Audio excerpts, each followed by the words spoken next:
Hello students, once again welcome back to your one and only most trusted Gyanjyoti coaching centre. তো students, আজকের ভিডিওতে যেটা তোমাদের সাথে আলোচনা করব সেটা হচ্ছে খুব ইম্পর্টেন্ট একটা টপিক। যে কোনো পড়াশোনা করার শুরুতেই যেটা সবথেকে ইম্পর্টেন্ট সেটা হচ্ছে সিলেবাস। কি পড়তে হবে সেটা নিয়ে কিন্তু আমাদের ভাবতে হবে, চিন্তা করতে হবে এবং কিভাবে পড়তে হবে সমস্ত কিছু কিন্তু আমি আজকের ভিডিওতে আলোচনা করব। নেক্সট ভিডিও আমাদের আসবে কোয়েশ্চেন প্যাটার্নের ওপর। আজকের ভিডিওতে যেটা বলবো সেটা হচ্ছে সিলেবাস, কি করতে হবে। যেমন এমন হয় না কোনো সময় যে তুমি বাড়ির থেকে বেরোলে এবং তুমি এটাই জানো না যে তুমি পৌঁছবে কোথায়। তোমার যদি ডেস্টিনেশন ক্লিয়ার না থাকে, তুমি কোনোদিনও বাড়ির থেকে বেরিয়ে কি বলবো, বাড়ির থেকে বেরিয়ে তুমি দাঁড়িয়ে থাকবে ডেস্টিনেশন যদি ক্লিয়ার না থাকে, তাই না? সুতরাং সিলেবাস হচ্ছে আমাদের ডেস্টিনেশন, আমরা করবোটা কি অ্যাকচুয়ালি। তো সেই সিলেবাস নিয়ে আলোচনা করছি। তোমাদের এইসি ইংলিশ কোচবিহার পঞ্চানন বর্মা ইউনিভার্সিটি অধীনস্থ বিভিন্ন কলেজে তোমরা যারা পড়াশোনা করছো তাদের সিলেবাসটা ছোট্ট একটা সিলেবাস শুরু করি আলোচনা। ইউনিট 1 তোমাদের ইউনিট মানে এই যে গোটা সিলেবাস, এই গোটা সিলেবাসটাকে টোটাল 4টে ইউনিটে কিন্তু ডিভাইড করা হয়েছে। ইউনিট 1 থিসিস রাইটিং, মানে সামারি তোমরা করেছো ক্লাস 11-12-এ, তোমরা সামারি করেছো, ঠিক আছে?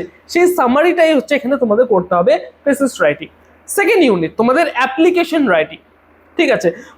তুমি ধরে নাও কোনো জবের জন্য অ্যাপ্লাই করবে, ঠিক আছে? তোমাকে একটা অ্যাপ্লিকেশন লিখতে হবে। কিভাবে লিখবে, এটার একটা ফরম্যাট তোমাকে মানে অলরেডি আগে থেকে জেনে রাখতে হবে। সুতরাং এইটা এই সিলেবাসে দেওয়ার কারণটাই হচ্ছে তোমরা যাতে কোনো অ্যাপ্লিকেশন নিজে থেকে লিখতে পারো, কোনো দাদা দিদির প্রয়োজন না পড়ে তোমাদের।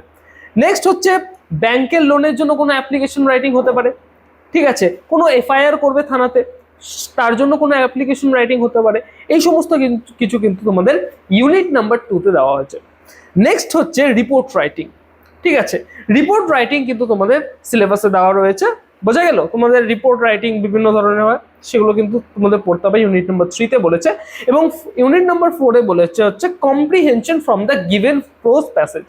একটা প্যাসেজ তোমাদের দিয়ে দেবে এবং সেই প্যাসেজ থেকে তোমাদের কিন্তু এমসিকিউ টাইপের কিছু কোয়েশ্চেন্স আসবে। সেই কোয়েশ্চেন্সগুলো কিন্তু সলভ করতে হবে, ভেরি ইজি, একদম ইজি। কিন্তু একটা এমসিকিউ টাইপের কোয়েশ্চেন্স আসবে, সেগুলো কিন্তু তোমাদের সলভ করতে হবে।